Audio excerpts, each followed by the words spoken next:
Usually എൻ്റെ ഒരു എന്താ പറയുക, ശ്രീകണ്ഠൻ പറഞ്ഞ പോലെ ഒരു പാറ്റേൺ സിനിമ ഞാൻ ചെയ്യുന്നൊരു പാറ്റേണിൽ നിന്ന് കുറച്ച് വിഭിന്നമായി ഒരു ഹ്യൂമർ ട്രാക്കിലുള്ളൊരു ഇതാണ്. പക്ഷെ ഞാനിതിനു മുമ്പ് ഈ ജോണർ ചെയ്തിട്ടുണ്ട്, പക്ഷെ ഒരു വലിയ ഗ്യാപ്പ് വന്നു ഇൻ ബിറ്റ്വീൻ. അതുകൊണ്ട് തന്നെ ഞാനൊരു പടം തയ്യാറാക്കി മുന്നോട്ട് വരുമ്പോൾ എപ്പോഴും എല്ലാവരും പ്രതീക്ഷിക്കുന്ന ചില സസ്പെൻസ്, ട്വിസ്റ്റ്, അങ്ങനത്തെ ഒരു ഇതൊന്നും ഇതിൽ നിന്ന് പ്രതീക്ഷിക്കരുത്. അപ്പോൾ ഇതിനു മുമ്പ് ചെയ്തത് ഒരു പ്യുവർ കോർട്ട് റൂം ഡ്രാമയായിരുന്നു. ഇതൊരു ഒരു 2 മണിക്കൂർ തിയേറ്ററിൽ വന്നിരിക്കുക, എന്താ പറയുക, ചിരിക്കുക, സന്തോഷമായി വീടുകളിലേക്ക് മടങ്ങുക. അപ്പോൾ നമ്മളിപ്പോൾ ഇത്ര സ്ട്രെസ്ഫുൾ ലൈഫിനകത്തൊരു റിലീഫിന് വേണ്ടിയാണല്ലോ ഇപ്പോൾ എല്ലാവരും സിനിമ കാണാൻ വരുന്നത്. അപ്പോൾ അതുകൊണ്ട് തന്നെ നിങ്ങളെല്ലാവരും തിയേറ്ററുകളിൽ വന്ന് ഈ സിനിമ കാണണം. ഇതിനകത്ത് വലിയൊരു താരനിരയുണ്ട്, എല്ലാവർക്കും ഇവിടെ എത്തിച്ചേരാൻ പറ്റിയിട്ടില്ല. വളരെ ഒരു മത്സരിച്ചുള്ള ഒരു അഭിനയം ഇതിനകത്ത് നിങ്ങൾക്ക് തീർച്ചയായിട്ടും കാണാൻ പറ്റും. എല്ലാവരും അവരവരുടെ ക്യാരക്ടറുകൾ വളരെ മനോഹരമാക്കിയിട്ടുണ്ട്. അവർക്കതുപോലെ അഴിഞ്ഞാടാനുള്ള ഒരു അവസരം ആ സ്ക്രിപ്റ്റിനകത്ത് കൃഷ്ണകുമാർ ഒരുക്കിയിട്ടുണ്ടായിരുന്നു. വളരെ എന്താ പറയുക, നല്ല. നമസ്കാരം. എനിക്ക് ജിത്തുചേട്ടൻ ഇങ്ങനെ വിളിച്ചിട്ട് ഒരു സിനിമയുണ്ട് കഥയക്കണം എന്ന് പറയുന്നപ്പോൾ പറഞ്ഞു. അപ്പോൾ ഒരു കൃഷ്ണകുമാർ എന്ന് പറയുന്ന റൈറ്ററാണ് ഇത് എഴുതിയിരിക്കുന്നത്, അപ്പോൾ അദ്ദേഹം വരും എന്നൊക്കെ പറഞ്ഞപ്പോൾ കൃഷ്ണകുമാറായിട്ടും പറയുന്ന കൂമ്പൻ കൊലുത്തുമാൻ എന്നൊക്കെ പറഞ്ഞ സിനിമയിൽ ചെയ്ത ആളാണ്. അപ്പോൾ ഞാൻ ഒരു ത്രില്ലർ സിനിമയായിരിക്കും ഉറപ്പിച്ച്. അപ്പോൾ ഇനി എന്തായാലും കുറച്ച് സീരിയസ് ആവാം, കൊല ചെയ്യാനോ കൊലപാതകം മറച്ചു വെക്കാനോ ഒക്കെ ആയിട്ടുള്ള പരിപാടിയൊക്കെ ആയിട്ട് ഒരു സിനിമയ്ക്ക് റെഡിയാവാം എന്നൊക്കെ വിചാരിച്ചിരിക്കുമ്പോഴാണ് ഹ്യൂമർ സിനിമയാണെന്ന് പറയുന്നത്. അപ്പോൾ ഓക്കെ ഹ്യൂമർ. അത് ഭയങ്കര രസകരമായിട്ടാണ് അതിൻ്റെ സ്ക്രിപ്റ്റ് ചെയ്തിരിക്കുന്നത്. ഇതെന്തായാലും കൂടെ അതൊരു ഭയങ്കര എന്താ പറയുക, തുടക്കം മുതൽ അവസാനം വരെ ഒരു രസത്തിലൂടെ നിർത്താതെ നമ്മളെ ത്രൂഔട്ട് സിനിമ താഴോട്ട് പോകാൻ സാധ്യതയുണ്ടെന്ന് തോന്നുന്ന സമയത്തൊക്കെ പുതിയ തലങ്ങളിലേക്ക് അതിൻ്റെ ക്യാരക്ടേഴ്സിനെ കൊണ്ടുവരാൻ അതിൻ്റെ സ്ക്രിപ്റ്റിന് സാധിച്ചിട്ടുണ്ട്. എൻ്റെ ക്യാരക്ടറിനെ കുറിച്ച് പറയുകയാണെങ്കിൽ എബി സക്കറിയ പുളിക്കുന്നൽ എന്ന് പറയുന്ന പുളിക്കുന്നൽ ഗ്രൂപ്പ് ഓഫ് കമ്പനീസിൻ്റെ പുളിക്കുന്നൽ ഗ്രൂപ്പ് ഓഫ് കമ്പനി എന്ന് പറഞ്ഞാൽ 7-8 കമ്പനികളുണ്ട്. ട്രാവൽസ് അങ്ങനെ കുറേ ഉണ്ട്. അപ്പോൾ പുള്ളിയുടെ അച്ഛൻ മരിച്ചുപോയി. ഈ സക്കറിയ പുളിക്കുന്നൽ എന്ന് പറയുന്ന ആൾ പെട്ടെന്ന് മരിച്ചുപോയി. അപ്പോൾ ഈ ആകെ മോനായിട്ടുള്ളത് എബി മാത്രമാണ്. അപ്പോൾ എബിയുടെ ചുമതലകളിലേക്ക് വരും ഈ ബിസിനസ് സാമ്രാജ്യം. അപ്പോൾ അതൊന്നും ഏറ്റെടുക്കാനുള്ള ബുദ്ധിയോ മെച്യൂരിറ്റി ഒന്നും ലഭിക്കില്ല. അപ്പം അങ്ങനെ വന്നിട്ട് പക്ഷേ വീട്ടിൽ നിന്നാണെങ്കിൽ മമ്മിയുടെ പ്രഷർ, എങ്ങനെയെങ്കിലും ഓഫീസിൽ പോയിരിക്കണം, ഈ ബിസിനസ് നോക്കി നടത്തണം എന്നൊക്കെയുള്ള പ്രഷറിൽ അവസാനം ഓഫീസിൽ വന്നിരിക്കുകയാണ്. പുള്ളിയാണെങ്കിൽ ജസ്റ്റ് കല്യാണം കഴിഞ്ഞിട്ടേ ഉള്ളൂ. അപ്പോൾ അതിൻ്റെ ഒരു ആവേശമുണ്ട് പുള്ളിക്ക്, വീട്ടിൽ തന്നെ ഇരിക്കാനൊക്കെ ഉള്ളൊരാഗ്രഹം. അപ്പോൾ ഇങ്ങനെ കമ്പനിയിലേക്കൊന്നും വരാൻ പുള്ളിക്ക് ഒരു തരത്തിലും താല്പര്യമില്ല. അങ്ങനെ പുള്ളി ഓഫീസിൽ വരുന്നു. ഈ പറയുന്ന പോലെ ബാക്കി പുള്ളിക്കപ്പോൾ ആറ്റിറ്റ്യൂഡ് ഇട്ടേ പറ്റുള്ളൂ. കാരണം ആൾക്കാർക്ക് ഒരു ബഹുമാനം വേണമല്ലോ. പുള്ളി എന്താണ് എബി സക്കറിയ പുളിക്കുന്നൽ ഗ്രൂപ്പിൻ്റെ ഓണറിൻ്റെ മോനാണ്. അപ്പോൾ അതുകൊണ്ട് ആൾക്കാർക്ക് കൂടെയുള്ള വർക്ക് ചെയ്യുന്ന ആൾക്കാർക്കൊക്കെ പുള്ളിയെ ബഹുമാനിക്കണം. അപ്പോൾ ബഹുമാനം ചോദിച്ചു വാങ്ങാനുള്ള തരത്തിലുള്ള ആറ്റിറ്റ്യൂഡൊക്കെയാണ് പുള്ളിക്ക്. ഡോറ് തുറന്നു കൊടുക്കാൻ ആൾ വേണം. ഡോറ് തുറന്നു കൊടുത്തില്ലെങ്കിൽ പുള്ളിക്ക് ദേഷ്യം വരും. ഡോറെന്താ തുറക്കാത്തത്, കൈകൊണ്ട് ജസ്റ്റ് വലിച്ചാൽ തുറക്കാവുന്ന ഡോറൊക്കെ ഉള്ളൂ. അതൊക്കെ തുറന്നു തരണം ആരെങ്കിലും. ഓഫീസിൻ്റെ അകത്ത് വന്നിരുന്നു കഴിഞ്ഞാൽ പുള്ളിക്ക് ഫ്രഷ് ഫ്ലവേഴ്സ് വേണം, നട്ട്സ് വേണം. അങ്ങനെയൊക്കെ ആയിട്ട് പുള്ളിയുടേതായിട്ടുള്ള ഭയങ്കരമായിട്ടുള്ള ഡിമാൻഡ്സ് ഒക്കെയാണ് പുള്ളിക്ക്. ഡോറങ്ങ് അടച്ചു കഴിഞ്ഞാൽ പുള്ളി അകത്തിരുന്ന് ഗെയിം കളിച്ചുകൊണ്ടിരിക്കില്ല വേണ്ടി, വേറെ ഒന്നും അറിഞ്ഞൂടാ. അപ്പോൾ പക്ഷേ അവിടെ വന്നിരിക്കുക കമ്പനി ആരെങ്കിലുമൊക്കെ നോക്കി നടത്തിക്കോളും. അപ്പം ഇങ്ങനെ ഇരിക്കുന്ന ഒരുത്തൻ പെട്ടെന്ന് ഒരു പ്രത്യേക സാഹചര്യത്തിന് ഒരു പ്രത്യേക വിഷയത്തിൽ ചെന്ന് വിടുകയും അതെങ്ങനെ ഇവൻ അവസാനം ടാക്കിൾ ചെയ്യും. ഇവനാണെങ്കിൽ ഈ പറയുന്ന പോലെ കോട്ട് സ്യൂട്ടൊക്കെ ഇട്ടാണ് രാവിലെ ഓഫീസിലേക്ക് വരുന്നത്. പ്രശ്നം ഗുരുതരമായി പോകും തോറും കോസ്റ്റ്യൂമൊക്കെ മാറി ഈ പറയുന്ന കോട്ടൊക്കെ മാറിയിട്ട് ഈ പറയുന്ന ചുവന്ന ടീഷർട്ട് അതിലേക്കൊക്കെ എത്തും പുള്ളി ഓരോ പോയിൻ്റൊക്കെ എത്തുമ്പോഴേക്കും. അപ്പോൾ പിന്നെ കണ്ടാൽ പറയില്ല ഈ പറയുന്ന പോലെ ഇത്രയും വലിയ റിച്ച് ആയിട്ടുള്ള ഒരു ബിസിനസ് മാൻ ആണെന്നുള്ള കാര്യമൊന്നും ആർക്കും അറിഞ്ഞുകൂടാ. അപ്പോൾ ഈ പറയുന്ന പോലീസുകാരുടെ അടുത്തും അല്ലെങ്കിൽ ഈ പറയുന്ന മറ്റ് ക്യാരക്ടേഴ്സിൻ്റെ അടുത്തൊക്കെ പുള്ളി പറഞ്ഞ് basically I am a rich man, show some respect എന്നൊക്കെയുള്ള രീതിയിൽ പുള്ളി ആറ്റിറ്റ്യൂഡൊക്കെ ഇട്ട് റെസ്പെക്റ്റ് ചോദിച്ച് വാങ്ങേണ്ട അവസ്ഥയിലേക്ക് എത്തും. നിങ്ങൾ വിചാരിക്കുന്ന പോലത്തെ ഒരാളല്ല ഞാൻ, കണ്ടാൽ ലുക്കില്ലെന്നേ ഉള്ളൂ. ഐ എം എ റിച്ച് മാൻ എന്നൊക്കെ എന്നെ സൂക്ഷിച്ചതിൻ്റെ അടുത്ത് സംസാരിക്കണം എന്നൊക്കെയുള്ള രീതിയിലുള്ള മറ്റ് ട്രാക്കുകളിലുള്ള ആൾക്കാരൊക്കെ ഇതിലേക്ക് വന്ന് കയറുന്നു. അവരുടെയൊക്കെ ട്രാക്കുകളുമായിട്ട് ഇതെങ്ങനെ കൂട്ടിമുട്ടുന്നു. ആ കൂട്ടിമുട്ടലുകളൊക്കെ വലിയ വലിയ കെയോസിലേക്കും അവസാനം വലിയൊരു കൂട്ടം എന്താ പറയുക കൂട്ടപ്പരിച്ചിലേക്ക് ചെന്നെത്തുന്നതൊക്കെയാണ്. എങ്ങനെയാണ് എത്തുന്നത്, പുള്ളി ചെന്നപ്പെടുന്ന പ്രശ്നം എന്താണ്, ആ പ്രശ്നത്തിൽ നിന്ന് ഇവരുടെ പ്രശ്നങ്ങൾ എങ്ങനെയാണ് പുള്ളിയുടെ പ്രശ്നത്തിലേക്ക് വന്നു വരുന്നത്, അവസാനം ഇതൊക്കെ എങ്ങനെയാണ് ഇതെല്ലാം കൂടെ മുട്ടുന്നത്. അതൊക്കെയാണ് ഈ സിനിമകളെ എക്സൈറ്റ് ചെയ്യിപ്പിക്കുന്ന കാര്യങ്ങൾ. അത് നിങ്ങൾക്ക് എന്തായാലും തിയേറ്ററിൽ നിങ്ങൾക്കൊരു എൻ്റർടൈനിങ് സിനിമ എന്നുള്ള രീതിയിൽ എല്ലാവർക്കും എക്സൈറ്റ് ചെയ്യിപ്പിക്കുന്ന ഒരു സിനിമയായിരിക്കും തന്നെയാണ് ഞങ്ങൾ വിശ്വസിക്കുന്നത്. എനിക്കും പ്രത്യേകിച്ച് ജീത്തു ജോസഫ് എന്നൊക്കെ പറയുന്ന ഇത്രയും മെയിൻ സ്ട്രീമായിട്ടുള്ള ഇത്രയും ഹിറ്റ് സിനിമകൾ സംവിധാനം ചെയ്തിട്ടുള്ള ഡയറക്ടറിൻ്റെ കൂടെ വർക്ക് ചെയ്യാൻ അവസരം ലഭിച്ചതിൽ ഒരുപാട് സന്തോഷമുണ്ട്. അദ്ദേഹത്തിൻ്റെ ഒരു ഹ്യൂമർ സിനിമ ചെയ്യുന്ന ഒരു വർക്കിംഗ് പ്രോസസ്സ് എന്താണെന്നൊക്കെ അറിയാനുള്ള ഒരു എക്സൈറ്റ്മെൻ്റ് ഒക്കെ എനിക്കുണ്ടായിരുന്നു. അപ്പോൾ എനിക്കത് ഭയങ്കര രസമുള്ളൊരു പ്രോസസ്സായിരുന്നു. നമുക്കൊക്കെ ഭയങ്കര ഫ്രീഡം തരുന്നു. നമുക്കത് കൃത്യമായിട്ട് ഹ്യൂമറിൻ്റെ മീറ്റർ കൃത്യമായിട്ട് പെർഫോമൻസിലൊക്കെ നമുക്ക് ഡിഫൈൻ ചെയ്ത് നമുക്ക് ആദ്യം മുതൽ അതിനുള്ള ഹെൽപ്പ് ഡയറക്ടർ എന്നുള്ള രീതിയിലുള്ള ഫീഡ്ബാക്ക് നമുക്ക് തരുന്നു. അതിൻ്റെ ഒരു സ്ക്രിപ്റ്റ് നേരത്തെ പറഞ്ഞ പോലെ വളരെ സോളിഡ് ആയിട്ടുള്ളൊരു സ്ക്രിപ്റ്റ് ഇതിനുണ്ടായിരുന്നു. പിന്നെ ഈ പറയുന്ന കോ ആക്ടിസ്റ്റുകളെല്ലാം ഗ്രേസ് മുതൽ സിദ്ദിഖൊക്കെ ആണെങ്കിലും മനോജ് ചേട്ടനാണെങ്കിലും ബൈജു ചേട്ടനാണെങ്കിലും ബിനു ചേട്ടനാണെങ്കിലും അജു ചേട്ടനാണെങ്കിലും സൈജു ചേട്ടനാണെങ്കിലും അങ്ങനെ അൽത്താഫ്, അങ്ങനെ ഒരുപാട് ആക്ടേഴ്സ് ഉണ്ട് ഈ സിനിമയിൽ. അപ്പോൾ എന്നെ സംബന്ധിച്ചിടത്തോളം ഇത്രയും സീനിയേഴ്സ് ആയിട്ടുള്ള ആക്ടേഴ്സിൻ്റെ കൂടെ ആദ്യമായിട്ടാണ് ഒരു സിനിമയിൽ ഒരു ലീഡർ റോൾ ചെയ്യുന്ന സിനിമയിൽ അഭിനയിക്കുന്നത്. അപ്പോൾ അതെനിക്കും ഈ പറയുന്ന പോലെ ഒരു പവർ വീമിംഗ് ആയിട്ടുള്ളൊരു എക്സ്പീരിയൻസ് ആയിരുന്നു. ഇവരുടെയൊക്കെ കൂടെ ഹ്യൂമർ ചെയ്യുന്നു, ഇവരെല്ലാം ഹ്യൂമർ ചെയ്യുന്നത് നമ്മൾ കണ്ടിട്ടുണ്ട്. അപ്പോൾ ഇവരെല്ലാം കൂടെ വന്നിട്ട് നമ്മൾ ഹ്യൂമർ ചെയ്യുമ്പോഴുള്ള ഒരു എക്സൈറ്റ്മെൻറ്റും ആസ് ആൻ ആക്ടർ എനിക്ക് ഇതിൻ്റെ ത്രൂ ഔട്ട് ഇതിൻ്റെ ഒരു പ്രോസസ്സിലുണ്ടായിരുന്നു. അപ്പോൾ എല്ലാം കൊണ്ടും ഭയങ്കര എൻജോയ് ചെയ്ത് ചെയ്ത ഞങ്ങളെല്ലാവരും അവസാനം ഇതിൻ്റെ ഒരു സിനിമ നിങ്ങളിലേക്ക് എത്തിക്കാൻ ഭയങ്കര എക്സൈറ്റഡ് ആയിട്ട് നോക്കിയിരിക്കുന്ന ഒരു ഹ്യൂമർ സിനിമ എന്നുള്ള രീതിയിൽ വർക്കായി എന്ന് തന്നെയാണ് ഞങ്ങൾ വിശ്വസിക്കുന്നത്. അതിനി പ്രേക്ഷകരാണ് തീരുമാനിക്കേണ്ടത് അത് എങ്ങനെ എത്രമാത്രം വർക്കാകുന്നുണ്ടെന്നുള്ള കാര്യം. അത് 15-ാം തീയതി തിയേറ്ററിൽ ഇറങ്ങാനായിട്ട് ഞങ്ങളും എക്സൈറ്റഡ് ആയിട്ട് കാത്തിരിക്കുകയാണ്. അപ്പോൾ നിങ്ങളെല്ലാവരുടെയും സപ്പോർട്ടും എല്ലാം വേണം. Thank you so much. Rashmika എന്നൊക്കെയായിരുന്നു പറഞ്ഞത്. രശ്മിത അതുകൂടെ പറഞ്ഞു, പുള്ളി എൻ്റെ കൂടെ വേണേൽ പറഞ്ഞു.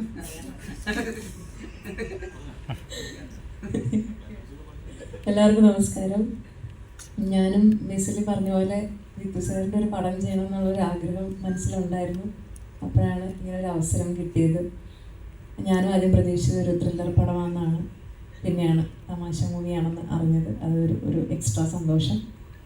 തമാശ പടങ്ങൾ ചെയ്യാൻ ഭയങ്കര ഇഷ്ടമുള്ള കൂട്ടത്തിൽപ്പെടുന്ന ഒരാളാണ് ഞാൻ. അപ്പം അങ്ങനെയാണ് അറിഞ്ഞത് ബേസിൽ ഇതിൽ നായകനായി വരുന്നത്. ബേസിൻ്റെ കൂടെ അഭിനയിക്കാമെന്നൊരു ആഗ്രഹം ഉണ്ടായിരുന്നു. ആ മോഹം അങ്ങ് സഫലമായി. ഭയങ്കര രസമുള്ള ഒരു സ്ക്രിപ്റ്റാണ്. അതിൽ താങ്ക് യു ചേട്ടാ. ഈ പറഞ്ഞ പോലെ എൻ്റെ ക്യാരക്ടർ ബാക്കിയുള്ള ക്യാരക്ടേഴ്സിനെ പോലെ അത്ര തമാശ കൈകാര്യം ചെയ്യുന്നൊരു ക്യാരക്ടറല്ല. എൻ്റേതിൻ്റെ സിറ്റുവേഷൻ കുറച്ച് സീരിയസ് ആണ്. പക്ഷേ ഇവർ കടന്നു പോകുന്ന സാഹചര്യങ്ങളിൽ ബാക്കിയുള്ള ക്യാരക്ടേഴ്സിനെല്ലാം കൂട്ടിമുട്ടുമ്പോൾ വരുന്ന സിറ്റുവേഷണൽ കോമഡിയാണ് എൻ്റെ ക്യാരക്ടറിന് വരുന്നത്. അപ്പം അതാണ് എനിക്ക് എൻ്റെ ക്യാരക്ടറിനെ പറ്റി കൂടുതൽ പറയാൻ പറ്റില്ല. ബട്ട് സ്റ്റിൽ എല്ലാവരും 15-ാം തീയതി പോയി കാണാൻ സപ്പോർട്ട് ചെയ്യുക. Thank you. ജിത്തു ജോസഫ് എന്ന് പറയുമ്പോൾ ത്രില്ലർ എന്ന് പറയുന്നത് ഇപ്പൊ ഇത്രയും പേര് പറയുമ്പോഴും എല്ലാവരും പറയുന്നു ജിത്തു ജോസഫ് ഒരു ത്രില്ലർ പടത്തിലായിരിക്കും എന്നൊരു പ്രതീക്ഷ ഉണ്ടായിരുന്നു. ആ ഒരു ടൈറ്റിൽ മാറ്റാൻ വേണ്ടി ഒരു ഇതാണ് ഇപ്പൊ മൈബോസിന് ശേഷം ചെയ്യുന്ന ഒരു കോമഡി പടം എന്നൊരു ലെവലിലേക്ക് അല്ല, ഞാൻ അങ്ങനെ മനഃപൂർവ്വം അതിന് വേണ്ടി മാറ്റാൻ വേണ്ടിയിട്ട് ചെയ്യുന്നൊന്നുമല്ല. ഞാൻ ഇതിനു മുമ്പ് മൈബോസ് ചെയ്തിട്ടുണ്ട്, ഫീൽ ഗുഡായിട്ട് മമ്മി ആൻഡ് മീ എന്ന സിനിമ ചെയ്തിട്ടുണ്ട്, ലൈഫ് ഓഫ് ജോസൂട്ടി എന്ന് പറയുന്ന സിനിമ ചെയ്തിട്ടുണ്ട്. അപ്പം ഇപ്പോൾ ഒരു ടോട്ടലി വേറൊരു ത്രില്ലർ അല്ലാതെ ഒരു ഇമോഷണൽ കോർട്ട് റൂം ഡ്രാമ ചെയ്തു. ഇതിനൊക്കെ മുമ്പ് ഈ കൃഷ്ണകുമാർ ഇങ്ങനെ പല കഥകൾ പറയുന്ന കൂട്ടത്തിൽ എന്നോട് പറഞ്ഞ ഒരു കഥയായിരുന്നു. അപ്പോൾ അതിൻ്റെ സ്ക്രിപ്റ്റ് റെഡി ആയിട്ട് വന്നു. സ്വാഭാവികമായിട്ടും എന്നെ അത് അട്രാക്ട് ചെയ്യാനുള്ള മെയിൻ കാരണം അതൊരു ഹ്യൂമർ ബേസ്ഡ് ഫൺ സിനിമയായത് തന്നെയാണ്. അതിനകത്ത് എൻ്റെ എലമെൻറ്റ്സ് നല്ലതാണ്. എൻ്റെ ഒരു ട്രാക്ക് കേട്ടപ്പോൾ ഭയങ്കര ഇൻട്രസ്റ്റിംഗ് ആയിട്ട് തോന്നി. പിന്നെ ഇപ്പം ആർട്ടിസ്റ്റിന് എല്ലാവർക്കും എപ്പോഴും ഡിഫറെൻറ്റ് ക്യാരക്ടേഴ്സ് കിട്ടണം എന്നാഗ്രഹിക്കുന്ന പോലെ ആസ് എ ഫിലിം മേക്കർ ഞാനൊരു സ്റ്റോറി ടെല്ലറായിട്ടാണ് ഞാൻ എപ്പോഴും ഈ വ്യത്യസ്തമായ കഥകൾ ചെയ്യണം എന്നുള്ളൊരു ആഗ്രഹം എപ്പോഴും ഉണ്ട് മനസ്സിൽ. അപ്പോൾ സ്വാഭാവികമായിട്ടും അതിൻ്റെ ഒരു ഡ്രൈവ് അത് തന്നെയാണ്. പക്ഷേ ബോധപൂർവം ഈ സമയത്ത് അത് കൊണ്ടേ പ്ലേസ് ചെയ്യുക അങ്ങനെയൊന്നും ഉദ്ദേശിച്ചില്ല. അതങ്ങ് ഒരു ഒത്തു വന്നതേ ഉള്ളൂ. ബേസിലിന് എങ്ങനെ പ്രശ്നം ഒരു ടൈറ്റിൽ നെയിം കൊടുക്കുവാണെങ്കിൽ എന്ത് പേരിട്ട് കൊടുക്കും? ബേസിലും ഞാനൊരു ക്വാളിറ്റി കാണുന്നുണ്ട്. എനിക്ക് തോന്നുന്നു പുതിയ ജനറേഷൻ പിള്ളേർക്ക് ഒരുമാതിരി എല്ലാവർക്കും തന്നെ അതുണ്ടെന്ന് തോന്നുന്നു. പക്ഷെ എല്ലാവർക്കും ഇല്ല. ചിലർ ഭയങ്കര ഇൻസെക്യൂറാണ്. അപ്പം ബേസിലും ഞങ്ങളുടെ സംസാരത്തിൽ ബേസിലും ചില ടൈപ്പ് ഓഫ് ക്യാരക്ടർ ചെയ്യാൻ താല്പര്യപ്പെടുന്നുണ്ടെന്ന് മനസ്സിലായി. അപ്പം അങ്ങനെ നോക്കുമ്പോൾ എനിക്ക് തോന്നുന്നു ആസിഫും ബേസിലും ഒക്കെ എന്തെങ്കിലും ചെയ്യാനുണ്ടാവണം. ഇവരെ തന്നെ ആസ് ആൻ ആക്ടർ ഞങ്ങൾക്ക് എന്തെങ്കിലും പെർഫോം ചെയ്യാനുണ്ടാവണം. അതെന്ത് വലുത് ചെറുത് അല്ലെ പോസിറ്റീവ് നെഗറ്റീവ് അതൊന്നുമല്ല, പെർഫോം ചെയ്യാനുണ്ടാവണം എന്ന് പറയുന്നതാണ്. അപ്പം ആ ഒരു കാറ്റഗറിയിൽ ഈ പറഞ്ഞ പോലെ ഇതുവരെയായിട്ട് ഡയറിങ് അറ്റംപ്റ്റ് എടുത്തിട്ടില്ല, പക്ഷെ ഇത് എടുക്കും ഭാവിയിൽ എന്നെനിക്ക് നല്ല വിശ്വാസമുണ്ട്. ഇത് തന്നെ ചിരി, അതിനാണ് ഞങ്ങളുടെ ശ്രമം, ആൾക്കാരെ ചിരിപ്പിക്കാൻ ശ്രമിക്കുക, അതാണ് കാരണം. അപ്പം ആ ഒരു ബേസിക്കലി സിനിമയെല്ലാം എൻ്റർടൈൻ ചെയ്യണം. അത് പല രീതിയിൽ എൻ്റർടൈൻ ചെയ്യാം. നമുക്ക് ത്രില്ലർ സിനിമകളിലൂടെ എൻ്റർടൈൻ ചെയ്യാം, ഹൊറർ സിനിമകളിലൂടെ എൻ്റർടൈൻ ചെയ്യാം, പക്ഷെ ചിരിപ്പിക്കുക എന്ന് പറയുന്നൊരു സാധനമുണ്ട്. അപ്പം അത് തന്നെയാണ് നിങ്ങളെ തിയേറ്ററിൽ ഇരിക്കുമ്പോൾ നിങ്ങളെ ചിരിപ്പിക്കാനുള്ള ശ്രമമാണ് ഞങ്ങളുടെ ശ്രമമാണ് നുണക്കുഴി. അത് എന്താ പറയുക, അത് ഇതായോ എന്ന് എന്താ പറയുക, അത് ഫുൾഫിൽഡ് ആയോ എന്നുള്ളത് തീരുമാനിക്കേണ്ടത് നിങ്ങളുടെ റെസ്പോൺസ് വരുമ്പോഴേ ഞങ്ങൾക്ക് ഇതിന് ഒരു ഇത് കിട്ടുള്ളൂ. ഞങ്ങൾക്കെല്ലാവരും കോൺഫിഡൻ്റ് ആണ്, ഞങ്ങളെല്ലാവരും സാറ്റിസ്ഫൈഡ് ആണ്, പക്ഷേ പ്രേക്ഷകരാണ് വിധികർത്താക്കൾ, അവരാണ് തീരുമാനിക്കേണ്ടത്. കോമഡി എൻ്റർടൈനർ അതാണ്.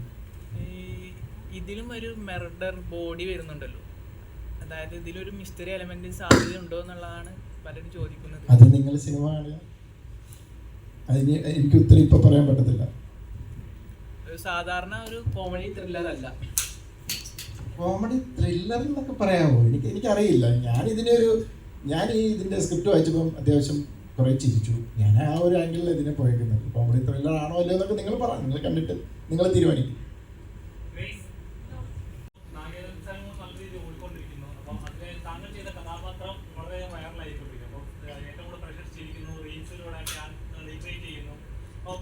കഥാപാത്രം വളരെ ഇൻഫ്ലുവൻസ് ചെയ്തായിരുന്നു. ശരി, ആ ക്യാരക്ടർ നല്ല രീതിയിൽ ഇൻഫ്ലുവൻസ് ചെയ്തായിരുന്നു. ഈ സിനിമയെ കഥാപാത്രം എത്രത്തോളം ഇൻഫ്ലുവൻസ് ചെയ്യുന്ന കഥാപാത്രം എത്രത്തോളം അഫക്റ്റ് ആണ്? ഇത് ആക്ച്വലി ഞാൻ പറഞ്ഞ പോലെ ആദ്യം സാറിൻ്റെ തമാശ പടമാണെന്ന് വിചാരിച്ചപ്പം കേട്ടപ്പോൾ ഞാൻ വിചാരിച്ചത് എൻ്റെ ക്യാരക്ടർ നല്ല കോമഡി ഭയങ്കരമായിട്ട് കോമഡി ചെയ്യുന്നൊരു ക്യാരക്ടറാണെന്ന് വിചാരിച്ചത്. പിന്നെയാണ് സ്ക്രിപ്റ്റ് വായിച്ചപ്പോഴത്തേക്കും ഈ പറഞ്ഞ പോലെ എൻ്റെ ക്യാരക്ടറിന് ബേസിക്കലി നമ്മൾ തമാശ ചെയ്യുന്ന പോലെ ഉള്ളൊരു ക്യാരക്ടറല്ല. ആ ക്യാരക്ടറിൻ്റെ സിറ്റുവേഷൻ അല്ലെങ്കിൽ അവർ കടന്നു പോകുന്ന ജീവിത സാഹചര്യം ഭയങ്കര സീരിയസ് ആണ്. പക്ഷേ എനിക്ക് കൂടുതൽ കോമ്പിനേഷൻസ് വരുന്നത് ഈ എബി സക്കറിയ എന്ന് പറയുന്ന ഒരു ക്യാരക്ടറുമായിട്ടാണ്. ഇയാളുടെ ഈ പറഞ്ഞ ബേസിൽ പറഞ്ഞ പോലെ ക്യാരക്ടർ മനസ്സിലായിരുന്നല്ലോ, കുറച്ച് മണ്ടത്തരങ്ങളും കുറച്ച് പക്വതയില്ലായ്മയും ഒക്കെ ഉണ്ട്.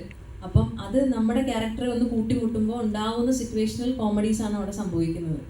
അപ്പം അങ്ങനെ ചോദിക്കുകയാണെന്നുണ്ടെങ്കിൽ ഭയങ്കര രസമായിട്ടാണ് പരിപാടി വർക്ക് അയക്കുന്നത്. കാരണം ഇത് എപ്പോഴും തമാശ ചെയ്യുമ്പോൾ നമുക്ക് എപ്പോഴും ഒറ്റയ്ക്ക് നിന്ന് സ്കോർ ചെയ്യാനായിട്ട് പറ്റില്ല. എപ്പോഴും നമ്മുടെ കൂടെ നിൽക്കുന്ന ആക്ടർ നമ്മളെ അതിനൊരു സപ്പോർട്ട് ചെയ്യുക, അല്ലെങ്കിൽ ആ ക്യാരക്ടറും ഈക്വലി അത് കയറി വന്നാൽ മാത്രമേ അവിടെ ഒരു തമാശ ഫീൽ ചെയ്യും, നമുക്കൊരു ചിരി വരികയും ചെയ്യുള്ളൂ. അങ്ങനെ നോക്കുമ്പോൾ എനിക്ക് കിട്ടിയിരുന്ന കോ ആക്ടേഴ്സ് എല്ലാവരും അതിൻ്റെ അപ്പുറത്തേക്ക് വരുമ്പോഴേക്കും നമ്മുടെ ഒരു ഹോമിലി ഒരു ആക്ടർ, അല്ലെങ്കിൽ നമുക്ക് പെട്ടെന്ന് കണ്ടാൽ ചിരിക്കാൻ നമ്മുടെ കൂട്ടത്തിൽ ഒരാളുടെ അങ്ങനത്തെ ഹോമിലി ക്യാരക്ടേഴ്സാണ് കൂടുതൽ ചെയ്യുന്നത്. ഇതിലും അതുപോലെ തമാശ നിറഞ്ഞ I am a rich gentleman എന്നൊക്കെ പറഞ്ഞ ഒരു ട്രെയിലർ കണ്ടായിരുന്നു. അപ്പം ഈ ക്യാരക്ടർ പേഴ്സണലി നമ്മളൊരു കഥാപാത്രം കേൾക്കുമ്പോൾ നമുക്കുണ്ടാകുന്ന ഒരു ഫീലിംഗ് ഉണ്ടല്ലോ, എത്രത്തോളം റിലേറ്റ് ചെയ്യാൻ പറ്റും? ഇല്ല, ക്യാരക്ടറിനെ കുറിച്ച് ഞാൻ ആദ്യം പറഞ്ഞ ഡിസ്ക്രിപ്ഷനൊക്കെ തന്നെയാണ്. നമുക്ക് ഇപ്പം ഞാൻ പറഞ്ഞതിലൊരു റിലേറ്റ് ചെയ്യാൻ പറ്റുന്ന ഒരു റിലേറ്റബിൾ അല്ലേ ആ ക്യാരക്ടർ. കുറച്ചുകൂടെ നമ്മളെപ്പോലൊക്കെ കുറച്ച് കാശൊക്കെ ഉണ്ടെന്നേ ഉള്ളൂ, പക്ഷേ ബേസിക്കലി നമ്മളെപ്പോലൊക്കെ ഉള്ള വളരെ റെഗുലറായിട്ടുള്ള ഒരാൾ തന്നെയാണ്. അയാളുടെ സിറ്റുവേഷൻ അതിലും റിലേറ്റബിൾ ആയിരിക്കും മിക്കവാറും. അയാളുടെ സാഹചര്യം സിനിമ കാണുമ്പോൾ മനസ്സിലാവും. അപ്പോൾ അത് ഭയങ്കര റിലേറ്റബിൾ ആയിരിക്കും. അപ്പോൾ അതൊക്കെ കൂടെ വരുമ്പോഴാണ് ഇത് വീണ്ടും ആ ഒരു റെഗുലർ സിനിമ തന്നെയാണ്. പക്ഷേ അയാളുടെ സിറ്റുവേഷനിൽ നമ്മളെങ്ങനെ ആ സിറ്റുവേഷൻസിൽ നമ്മളെങ്ങനെ ബിഹേവ് ചെയ്യുന്നു എന്നുള്ളതാണ് നമ്മളെ ഭയങ്കരമായിട്ട് ആക്ടർ എന്നുള്ള രീതിയിൽ പുഷ് ചെയ്യാൻ്റെ ഒരു സ്പേസ് എന്ന് പറയുന്നത്. അത് ആ സിറ്റുവേഷനിൽ എത്രമാത്രം പാനിക്കായിട്ടും ഈ പറയുന്ന പുള്ളി പുറത്ത് പറയാൻ പറ്റൂല പുള്ളിയുടെ പ്രശ്നം, പക്ഷേ ഇത് കൺവിൻസ് ചെയ്യണം, ആൾക്കാരെ കൺവിൻസ് ചെയ്ത് എങ്ങനെയെങ്കിലൊക്കെ ഇതിന് ഊരി പോരണം എന്ന് പറയുന്ന സാഹചര്യങ്ങളിൽ പുള്ളി എങ്ങനെ ബിഹേവ് ചെയ്യുന്നു എന്നുള്ളതാണ് ഇതിൻ്റെ എന്താ പറയുക ആക്ടർ എന്നുള്ള രീതിയിൽ നമുക്കൊരു പെർഫോം ചെയ്യുമ്പോൾ ഉണ്ടാകുന്ന ഒരു വെല്ലുവിളി എന്നൊക്കെ പറയുന്നത്. അപ്പോൾ അതിൻ്റേതായിട്ടുള്ള രസങ്ങളുണ്ടായിരുന്നു. അത് ഭയങ്കര ഇൻട്രസ്റ്റിംഗ് ആയിരുന്നു മൊത്തത്തിൽ ഇതിൻ്റെ ഒരു ത്രൂ ഔട്ട് പ്രോസസ്സ്. ഈ പറയുന്ന സ്ക്രിപ്റ്റിൽ നമുക്ക് അതിനുള്ള കറക്റ്റായിട്ടുള്ള സെറ്റിംഗ് ഉണ്ട്, ഒരു സ്റ്റേജ് ഉണ്ടാക്കി വെച്ചിട്ടുണ്ട്. അപ്പോൾ അവിടെ നമ്മൾ എത്രമാത്രം മീറ്ററിൽ എത്ര അളവിൽ അത് ചെയ്യുക എന്നുള്ളതാണ് ആക്ടർ എന്നുള്ള രീതിയിൽ നമ്മൾ എക്സൈറ്റ് ചെയ്യിപ്പിച്ചിട്ടുള്ള കാര്യം, ഹ്യൂമർ ചെയ്യാന്നുള്ള സ്പേസ്. ഇനി നേരത്തെ പറഞ്ഞ ഒരു കോമ്പിനേഷൻ ഇവരെല്ലാവരും ഉണ്ടല്ലോ, അപ്പോൾ അതിൻ്റെ ഒരു എക്സൈറ്റ്മെൻറ്റ് ഉണ്ടായിരുന്നു. ഈ ബേസിൽ നിന്ന് ആക്ടറിനോട് ലെവലിലോട്ടൊക്കെ വന്ന് ഈ സിനിമയിലും ഇങ്ങനെ നമുക്ക് മലയാളികൾക്ക് പ്രതീക്ഷിക്കാവുന്ന ഒരു ഹ്യൂമർ എലമെന്റ് ഉള്ള ഒരു കഥാപാത്രമാണോ? താങ്കളുടെ പേരെന്താ? എൻ്റെ പേര് നിബിൻ. നിബിൻ മാത്രമാണ് ചോദ്യങ്ങൾ ചോദിക്കുന്നത്, മറ്റുള്ളവർക്ക് കൂടെ അവസരം കൊടുക്കണേ കേട്ടോ. ഞാൻ ഹ്യൂമറായിട്ട് പറഞ്ഞ കണക്കാണ് സീരിയസ് ആയിട്ട് പറഞ്ഞു. മറ്റുള്ളവർ ചോദ്യം ചോദിക്കാൻ ഒരു അവസരം കൊടുക്കണേ. തീർച്ചയായും ആ മൈക്ക് കുറച്ച് നേരത്തേക്ക് മറ്റുള്ളവരിലേക്ക് ഒന്ന് കൈമാറിക്കും, അല്ലെങ്കിൽ എന്താ അറിയുമോ വേറെ അവർക്കൊക്കെ ചോദിക്കണമെന്നുണ്ടാവും. തീർച്ചയായും. ഓക്കെ, എല്ലാവരോടുമായിട്ട് ഒരു ക്വസ്റ്റ്യൻ. ഈ ഹ്യൂമറെന്നോ വില്ലെന്നൊക്കെ പുറത്ത് കാണുന്ന പ്രേക്ഷകരാണ് ഇതൊക്കെ തീരുമാനിക്കുക. നമ്മളെ സംബന്ധിച്ചിടത്തോളം ഒരു ആക്ടർക്ക് കിട്ടുന്ന കഥാപാത്രം എന്ന് മാത്രമേ സ്വീകരിക്കാറുള്ളൂ. ചിലർ ചോദിക്കും ഇങ്ങനെ വില്ലനായിട്ട് അഭിനയിക്കുന്ന, ഇല്ലൊന്നുമില്ല, നമ്മൾ വിചാരം നമ്മളാണ് നായകൻ എന്നാണ്. പുറത്തൊരാൾ നിൽക്കുന്നുണ്ടാവും, ചിലപ്പോൾ അയാളായിരിക്കും നായകൻ. ഒരു കഥാപാത്രത്തെ കിട്ടിക്കഴിഞ്ഞാൽ ആ കഥാപാത്രത്തെ ഏറ്റവും നന്നാക്കുക എന്നുള്ളത് മാത്രമേ ഉള്ളൂ ഓരോ ആക്ടറും ശ്രദ്ധിക്കുന്നു. അല്ലാണ്ട് ഞാനിതിനകത്ത് ഹ്യൂമറാണ്, ഞാനിതിനകത്ത് വില്ലനാണ്, ഞാൻ നായകനാണ്, അങ്ങനെ ആരും ചിന്തിക്കാറില്ല. ആ സമയത്ത് ഒരു സെൻട്രൽ ക്യാരക്ടർ ചെയ്യുന്ന ആൾക്ക് കുറച്ചുകൂടെ ഉത്തരവാദിത്വം കൂടുതലുണ്ടാകും. ആ സിനിമയുടെ സക്സസിനും ഫെയിലിയറും ഒക്കെ ആ ആക്ടറെ ആശ്രയിച്ചിരിക്കുന്നതുകൊണ്ട് അദ്ദേഹത്തിന് കുറച്ച് ഉത്തരവാദിത്വം കൂടുതലുണ്ടാവുമെന്ന് മാത്രമേ ഉള്ളൂ. ബാക്കി ഞങ്ങളുടെയൊക്കെ ഒരു ആറ്റിറ്റ്യൂഡ് എന്ന് പറഞ്ഞത് നമ്മൾ കിട്ടുന്ന കഥാപാത്രത്തെ ഏറ്റവും നന്നാക്കുക. കഥാപാത്രം ഹ്യൂമറാണ് ആവശ്യപ്പെടുന്നതെങ്കിൽ ഹ്യൂമർ ചെയ്യുക, അത് നെഗറ്റിവിറ്റിയാണ് പറയുന്നതെങ്കിൽ അങ്ങനെ ചെയ്യാമെന്നൊക്കെ ഉള്ളതെന്നല്ലാതെ ഞങ്ങളങ്ങനെ ഡിഫറൻഷ്യേറ്റ് ചെയ്യാറില്ല എന്നുള്ളതാണ് സത്യം.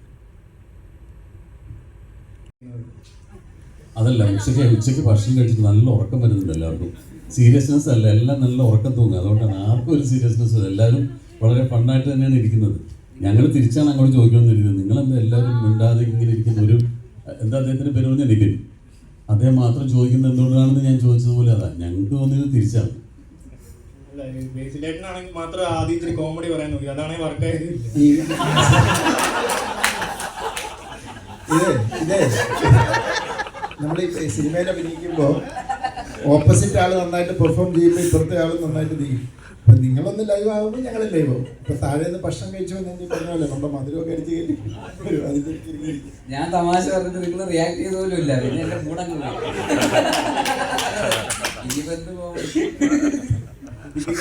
എന്നാലും സിദ്ദിഖ് ആദ്യം ഇൻട്രൊഡക്ഷൻ പറഞ്ഞിരുന്നെങ്കിൽ എല്ലാ ആൾക്കാരും സ്വയം ഒന്ന് പറഞ്ഞിട്ട് പിന്നെ എല്ലാവർക്കും ചോദ്യങ്ങൾ ചോദിക്കാമെന്ന്. ബേസിലേട്ടൻ ഇങ്ങനെ പറഞ്ഞു തുടങ്ങിയപ്പോ ഇവിടെ എല്ലാവരും ഒന്ന് പറഞ്ഞു തുടങ്ങി ഇതെന്ത് ഇനി സിനിമയുടെ കഥ മുഴുവൻ പറയുമെന്ന്.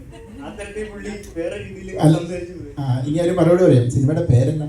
നുണക്കുഴി. പറഞ്ഞതെല്ലാം സത്യമാണെന്ന് നിങ്ങൾ കരുതുന്നുണ്ടോ? അതൊന്നും വിശ്വസിച്ച് നിങ്ങൾ തിയേറ്ററിലേക്ക് കാണാൻ പോകണ്ട. ഞാൻ മാത്രം ചോദിച്ചു എല്ലാവരും സ്വയം ഒന്ന് പറയാന്ന് വിചാരിച്ചിട്ട് അങ്ങനെയൊക്കെ വിചാരിച്ചാണ് ഇരുന്നത്. പക്ഷെ ഫുൾ ബേസിൽ പറഞ്ഞു കഴിഞ്ഞു. അപ്പൊ അതാണ് അസീസ് പറഞ്ഞത്, ഈ ക്ലൈമാക്സ് കൂടെ പറയാനുള്ളൂ എന്ന് പറഞ്ഞു. അപ്പൊ അതുകൊണ്ടാണ് നിങ്ങൾ ഓരോരുത്തർ ഒരു കാര്യം ചെയ്യാം, നമുക്ക് അസീസിൽ നിന്ന് തുടങ്ങി എന്നിട്ട് ഇങ്ങനെ പോവാം. അസീസ്. ഞാൻ എക്സൈറ്റ്മെന്റ് ആണ്, കാരണം എന്ന് പറഞ്ഞാൽ മിമിക്രി എന്നൊക്കെ വന്ന് മിമിക്രി എന്ന് വരുമ്പോൾ തന്നെ സിനിമ അഭിനയിക്കാമെന്നുള്ളൊരു ആഗ്രഹമുണ്ട്. പക്ഷെ അതിലുപരി സാറിനെ പോലത്തെ ഡയറക്ടറിൻ്റെ സിനിമയിലൊക്കെ ഒരു ക്യാരക്ടർ കിട്ടുക എന്നൊക്കെ പറഞ്ഞാൽ അതും ഭയങ്കര ഒരു ഭാഗ്യം തന്നെയാണ്. അതും നല്ലൊരു ക്യാരക്ടർ തന്നെയാണ് കിട്ടിയിട്ടുള്ളത്. സിനിമയെക്കുറിച്ചൊന്നും ഒരുപാടൊന്നും പറയാനില്ല, ഒരു ഫണ്ണ് എലമെൻ്റ് തന്നെയാണ്. കാരണം ഞാനൊക്കെ സത്യം പറഞ്ഞാൽ ഭയങ്കര പേടിച്ചാണ് ഞാൻ ലൊക്കേഷനിലൊക്കെ പോയത്. ജിത്തു സാറിനൊക്കെ പേടിച്ചാണ് പോയത്. പക്ഷേ സാറെന്ന് പറഞ്ഞാൽ ഭയങ്കര കൂളായിരുന്നു. നമ്മളടുത്തൊക്കെ സത്യം പറഞ്ഞാൽ സാറ് ഉഗ്ര ആക്ടർ കൂടെയാണ്. നമുക്ക് എങ്ങനെയാണ് അഭിനയിക്കേണ്ടതെന്ന് എനിക്ക് പറഞ്ഞു കൂടെ തരും സാർ. അപ്പോൾ എന്തായാലും കണ്ടേ സാറ് പറഞ്ഞു തരും. പിന്നെ രണ്ടാമത് നമ്മളെന്തെങ്കിലും ഹ്യൂമർ നമുക്കിതിന് പേടിയാണ്. സാറ് ഫുള്ള് സ്ക്രിപ്റ്റിൽ പോകുന്ന ഒരു സംഭവത്തിൻ്റെ ഇടയിൽ എന്തെങ്കിലും ഹ്യൂമർ ചേർക്കാൻ വേണ്ടി പേടിയായിരുന്നു ആദ്യം. പക്ഷെ സാറിൻ്റെ അടുത്ത് ചോദിച്ചപ്പോൾ സാറ് അത് ധൈര്യമായിട്ട് ചെയ്തോളാൻ പറഞ്ഞു. ചിലത് ചെയ്യാതിരിക്കുമ്പോൾ സാറ് വിളിച്ച് പറയുകയും ചെയ്യും, മൈക്കുന്നത് അത് ചെയ്യുക. ഭയങ്കര ഒരു രസമായിരുന്നു. എന്തായാലും പടം ഒരു വൻ വിജയമാകട്ടെ എന്ന് ആത്മാർത്ഥമായി പ്രാർത്ഥിക്കുന്നു. അതുപോലെ നിങ്ങളുടെ സപ്പോർട്ടും വേണം. Thank you so much. പറയാം, ഞാൻ വളരെ ഹാപ്പിയാണ്. കുറേ നാൾ അവസരം ചോദിച്ച് കിട്ടിയ സിനിമയാണ്. ഇതേപോലെ മുന്നേ അവസരം ചോദിച്ചൊരു സിനിമ കിട്ടി, പ്രിയൻ സാർ ലാൽ സാർ ഒപ്പം കാത്തൊരു കോമഡി പടം പ്രിയൻ സാർ ലാൽ സാർ കോമ്പിനേഷൻ ചെയ്യാന്ന് വെച്ചപ്പോൾ ത്രില്ലറായി പോയി. അങ്ങനെ കാത്ത് കാത്ത് ജിത്തു സാറിൻ്റെ പറയുന്നത് ഒരു ത്രില്ലറിയാന്ന് വെച്ചപ്പോൾ അത് കോമഡി ആയിരുന്നു.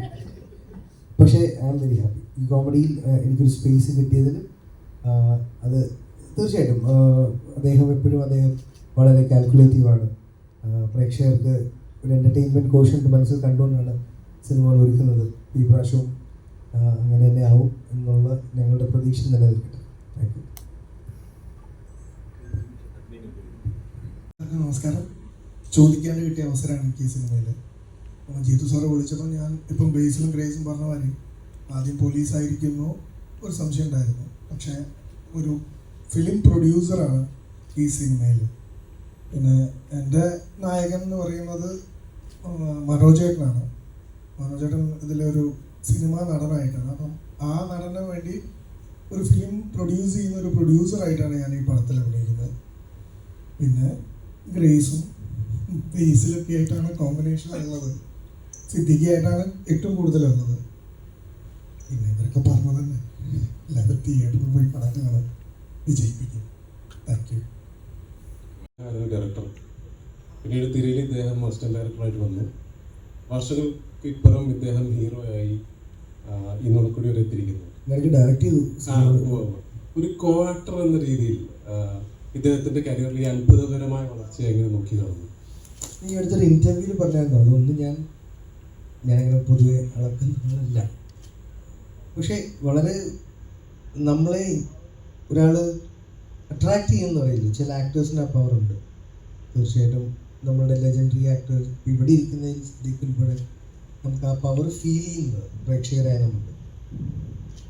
ആ ഒരു മാഗ്നറ്റിക് പുള്ള് ബേസിൽ സ്ക്രീനിൽ വരുമ്പോൾ എനിക്ക് ഫീൽ ചെയ്യാറുണ്ട്. ബേസിൽ പല സമയത്ത് എന്നോട് അദ്ദേഹത്തിൻ്റെ ചോയ്സുകളിൽ റെപ്പറ്റീഷൻ ഉണ്ടോ എന്നൊക്കെ ഉള്ളൊരു ഇൻസെക്യൂരിറ്റി അല്ല, കൺസേൺ. അത് ഏതൊരു ആക്ടർക്കും വേണമല്ലോ. പക്ഷെ ഞാൻ വളരെ കൃത്യമായിട്ട് പറയുന്നത് ജാനേമനിലെ ജോയ്മോനും ജയയിലെ രാജേഷും പാൽത്തു വരുമ്പോഴും എല്ലാത്തിനും ടോട്ടാലിറ്റി നോക്കുമ്പോൾ വേറൊരാളാണ്. തീർച്ചയായിട്ടും നുണക്കുഴി വരുമ്പോഴും എബി എന്ന് പറഞ്ഞ ആളും വേറെ തന്നെ ആയിരിക്കും. ഞാൻ സിനിമ കണ്ടിട്ടില്ല. ഞാൻ വളരെ ആസ്വദിക്കുന്ന, ഇപ്പോൾ എല്ലാ പ്രേക്ഷകർക്കും മലയാളികൾക്കുള്ളൊരു സന്തോഷമുണ്ടല്ലോ, റേസിനെ കാണുമ്പം ആ ചിരി കേൾക്കുമ്പോൾ നമുക്ക് ചിരിക്കാൻ തോന്നും. അത് അങ്ങനെ തന്നെ ഉണ്ടാകട്ടെ. സിദ്ദിഖ് റൈറ്റ്. അപ്പോൾ ജഗദീഷ് ചേട്ടൻ, ജഗദീഷ് ചേട്ടനോട് എക്സ്പീരിയൻസ്ഡ് ആയിട്ടുള്ള ഒരുപാട് ആക്ടറോട് നന്നായിട്ട് അഭിനയിച്ച താങ്കൾ ഈ പുതിയ ജനറേഷനിലുള്ള ആൾക്കാരുടെ കൂടെ അഭിനയിക്കുമ്പോൾ എന്ത് തോന്നുന്നു? പിടിച്ചു നിൽക്കാൻ വലിയ പ്രയാസമാണ്. കാരണം നമ്മളും ഒരുപാട് മുമ്പ് അഭിനയിച്ച് ശീലിച്ചൊരു രീതിയുണ്ടല്ലോ. ആ രീതി അതേപോലെ ഫോളോ ചെയ്താൽ ഇപ്പോൾ ഇവർ തമാശ പറയുന്ന രീതിയും ഇവർ അഭിനയിക്കുന്ന രീതിയും ഒക്കെ കുറേ കൂടെ വ്യത്യാസമാണ്.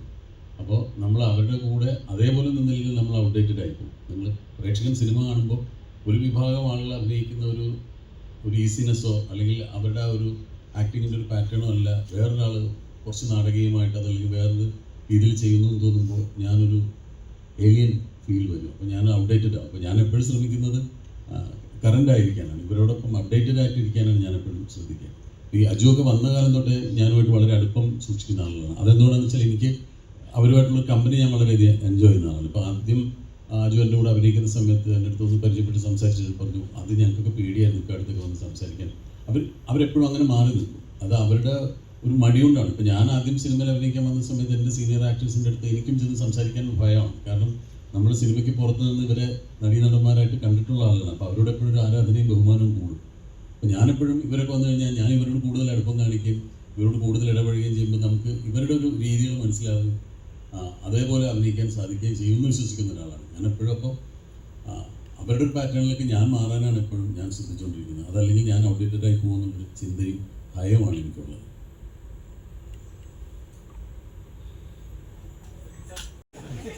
പറഞ്ഞോട്ടെ. സോഷ്യൽ മീഡിയയിൽ വന്ന കമന്റ്സുകൾ ശ്രദ്ധിച്ചാൽ എനിക്കറിയത്തില്ല. അമ്മയുടെ സ്ഥാനത്ത് കാർന്നവർ വന്നപ്പോഴേക്കും കാര്യങ്ങളൊക്കെ നടപടിയായി തുടങ്ങി എന്നൊരു പകരം അപ്പോൾ അങ്ങനത്തെ കമന്റ്സുകളൊക്കെ ശ്രദ്ധിക്കാറുണ്ടായിരുന്നു. കാര്യങ്ങളൊക്കെ ആളുകൾക്ക് എന്തെങ്കിലും ആക്ടർ കോ ആക്ടറിന് എന്തെങ്കിലും സംഭവിച്ചാലും റിയാക്ട് ചെയ്യാനായിട്ടും അല്ലെങ്കിൽ ചോദിക്കാൻ ആളുണ്ട് എന്ന ലെവലിലുള്ള ഒരാൾ ഒരു കാർന്നവരുണ്ട് എന്ന ലെവലിലുള്ള കമന്റുകൾ ഉണ്ടായിരുന്നു. അത് ശ്രദ്ധിച്ചായിരുന്നു. അത്തരം കമൻറ്റുകൾ വരുമ്പോഴും ഞാൻ ഭയക്കുന്നത് ഇതേപോലെ എന്തെങ്കിലും ഒരു നമ്മുടെ ഭാഗത്ത് നിന്ന് വീഴ്ച വന്നാലും ഇതേപോലെ ഒരുപാട് ഓപ്പോസിറ്റ് ആയിട്ടുള്ള കമൻറ്റുകളും വരാൻ സാധ്യതയുണ്ട്. അപ്പോൾ എന്ത് കാര്യം ചെയ്യുമ്പോൾ സൂക്ഷിച്ച് ചെയ്യണം. ഇപ്പം നമ്മളൊരു കാര്യം ചെയ്തു എന്ന് പറയുന്നത് ഒരു വലിയ കാര്യമായിട്ട് എനിക്ക് തോന്നുന്നില്ല. അത് ഞാൻ ചെയ്തതുപോലെ നിങ്ങൾ ചെയ്താലും അതിന് പോലീസിൻ്റെ ഭാഗത്തു നിന്ന് ഒരു ആക്ഷൻ ഉണ്ടാവും. കാരണം അതൊരു പബ്ലിക് ന്യൂസൻസ് ആയിട്ടാണ്. അപ്പോൾ അതിൻ്റെ താഴെ വന്ന എല്ലാ കമൻറ്റുകളും അതിനനുകൂലമായിട്ട് പറയാൻ കാര്യം അത്രയധികം ഒരു പബ്ലിക് ന്യൂസൻസ് ആയിട്ട് ആളുകൾക്ക് തോന്നിയതുകൊണ്ടാണ്. അപ്പോൾ ഞാൻ പരാതി കൊടുത്തതുപോലെ വേറെ ആര് കൊടുത്താലും ഇതേ നിയമ നടപടികൾ തന്നെ ഉണ്ടാവുമായിരുന്നു. പക്ഷേ എനിക്കത് ചെയ്യേണ്ടി വന്നതെന്ന് വെച്ചാൽ ഞാനൊരു സംഘടനയുടെ നേതൃസ്ഥാനത്തിരിക്കുമ്പോൾ ആ സംഘടനയിൽപ്പെട്ട ഒരാളെ, പ്രത്യേകിച്ച് നമ്മൾ മലയാളികളെല്ലാം സ്നേഹിക്കുന്ന ശ്രീ മോഹൻലാലിനെ പോലുള്ള ഒരാളെ പറ്റി അങ്ങനെ പറഞ്ഞപ്പോൾ ഈ സംഘടനയുടെ നേതൃസ്ഥാനത്തിരുന്ന് അത് ചെയ്യേണ്ടി വന്നെന്ന് മാത്രമേ ഉള്ളൂ. അപ്പോഴും ഞാൻ പല പ്രാവശ്യം ആലോചിച്ചിട്ടാണ് അത്തരം പ്രവൃത്തിയിലേക്ക് ഇറങ്ങി ചെല്ലുന്നത്. കാരണം ഇപ്പോൾ നല്ല കമൻറ്റ് വന്നതുപോലെ മോശം കമൻറ്റ് വരാനും ഒരു പ്രവൃത്തി മതി. എപ്പോഴും നമ്മൾ ചെയ്യുമ്പോൾ ആലോചിച്ചും സൂക്ഷിച്ചും തന്നെയാണ് ചെയ്യുന്നത്. ഇപ്പം ഞാൻ നിങ്ങളുടെ മുമ്പിൽ ഇവിടെ വന്നിരുന്ന് സംസാരിക്കാനിരിക്കുമ്പോൾ പോലും ഞാൻ ഉള്ളിൽ പ്രാർത്ഥിക്കുന്നത് എൻ്റെ വായിൽ നിന്നും ഒരു അവിവേകം വീണു പോകരുത്.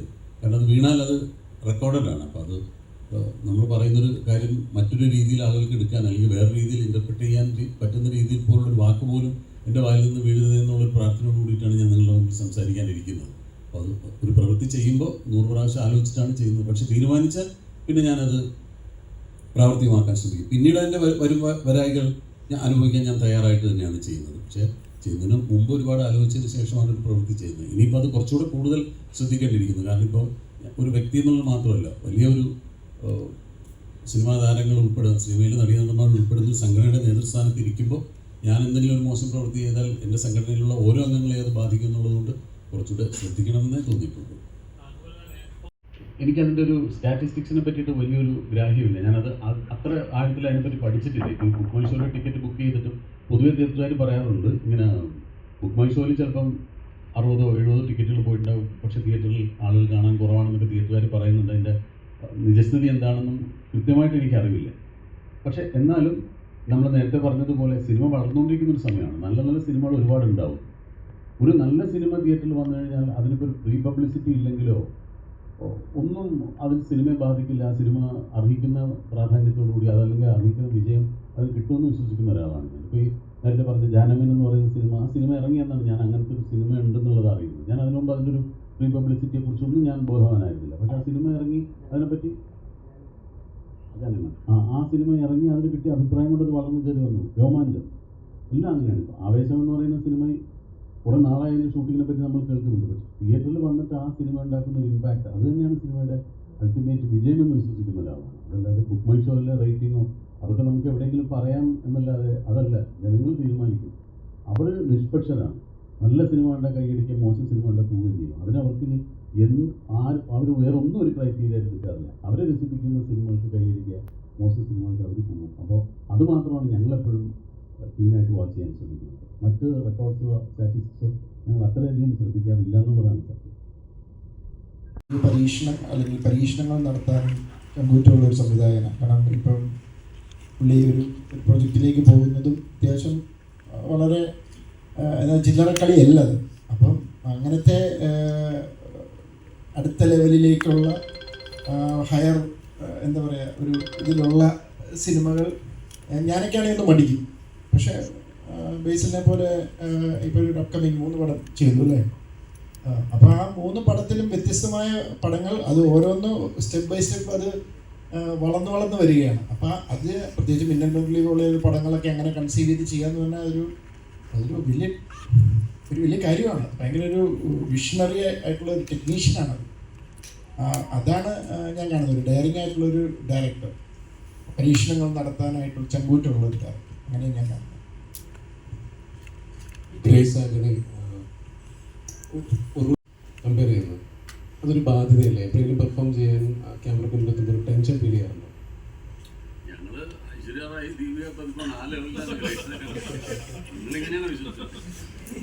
പെർഫോമൻസ്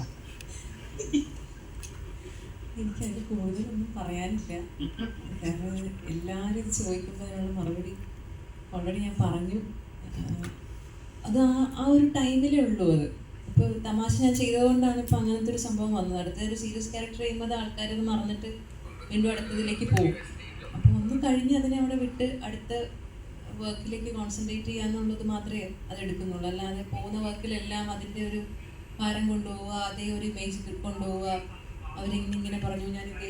ചിലർ കൊടുക്കുന്ന ഇത് ഒരു ചേച്ചി അല്ല കർമ്മ ചേച്ചിയെ പോലെ അങ്ങനെയല്ലത്. അവർ ഭയങ്കര വേഴ്സറ്റൈൽ ആക്ടർ. പൊതുവേ പെൺകുട്ടികൾ അല്ലെങ്കിൽ അവർ ആക്ട്രസസ് ഹ്യൂമർ ചെയ്യുന്നത് വളരെ കുറവാണ്. അവരത് ചെയ്യുമായിരുന്നു. ആ ലീഗിലേക്ക് ഒരാൾ വന്നു. പക്ഷേ ഗ്രേസിനെ സംബന്ധിച്ചോളം ഗ്രേസിൻ്റെതായ ഒരു ശൈലിയുണ്ട്, അല്ലാതെ അവരെ പോലെ അഭിനയിക്കുന്നില്ല. വേഴ്സിറ്റാലിറ്റിയിലാണ് അവർ ആ ഇതിൽ വന്നിരിക്കുന്നത്.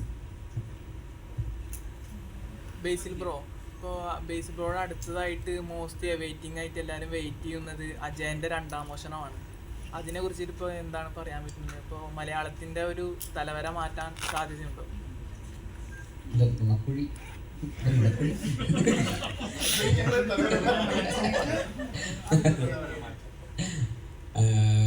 അജയൻ്റെ 2ാം മോഷണം ഭയങ്കര എക്സൈറ്റഡ് ആയിട്ട് ഞാനും നോക്കിക്കാണുന്ന ഒരു സിനിമയാണത്.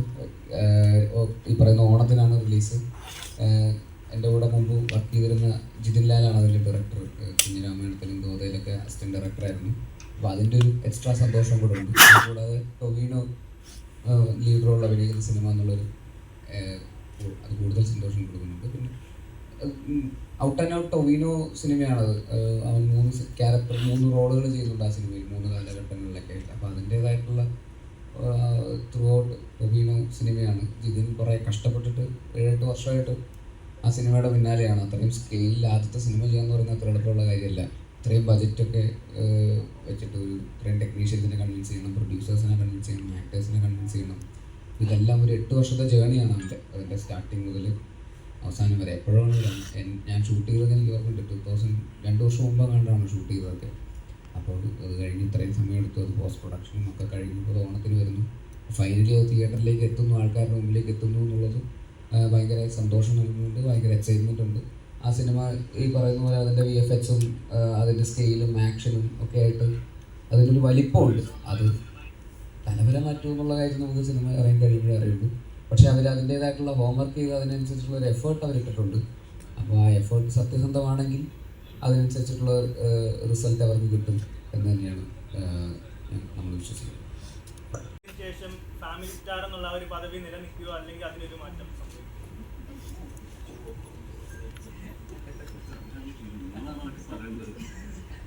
സിനിമ ഇറങ്ങട്ടെ, അതേ പറയാം.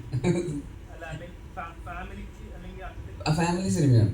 ഓക്കെ, അതാണ് ഉദ്ദേശിക്കുന്നതെങ്കിൽ കറക്റ്റ്. ഫാമിലി ഇതൊരു പ്രോപ്പർ ഫാമിലി സിനിമ തന്നെയാണ്, അതിന് സംശയമില്ല.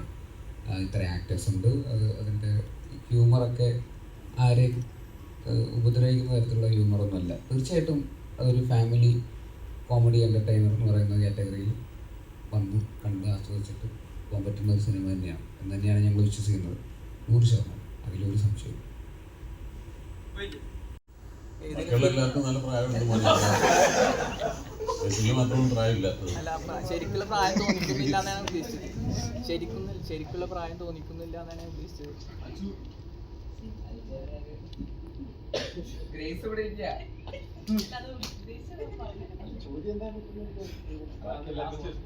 അതിൽ കോംപ്ലിമെന്റ് കൊടുത്തതാണ് ബേസിൽ. അത് ഞങ്ങളും സമ്മതിച്ചത്. എന്തായാലും ഒരുപാട് സന്തോഷം ഇത്രയും സമയം നിങ്ങളോടൊപ്പം ചെലവഴിക്കാൻ സാധിച്ചത്. ഇത് ഞങ്ങളൊക്കെ വേറെ ഒരു ജോലികൾ ചെയ്തുകൊണ്ടിരിക്കുന്നതിൻ്റെ ഇടയിൽ നിന്ന് ഓടി വന്നതുകൊണ്ടാണ്. അപ്പോൾ ഈ സിനിമ ഒരു വൻ വിജയമാക്കി തീർക്കാൻ നിങ്ങളുടെ ഭാഗത്തുള്ള ശ്രമം വളരെ വലുതാണ്. അത് ഈ പ്രേക്ഷകരിലേക്ക് എത്തിച്ചിട്ട് പ്രേക്ഷകർക്ക് ഈ സിനിമ കാണണം എന്നൊരു തോന്നലുണ്ടാക്കത്തക്ക രീതിയിലുള്ളൊരു പ്രചാരണം നിങ്ങളുടെ ഭാഗത്തുണ്ടാകണം എന്നുള്ള അഭ്യർത്ഥനയോട് എല്ലാവർക്കും ഒരിക്കൽ കൂടി നന്ദി, നമസ്കാരം.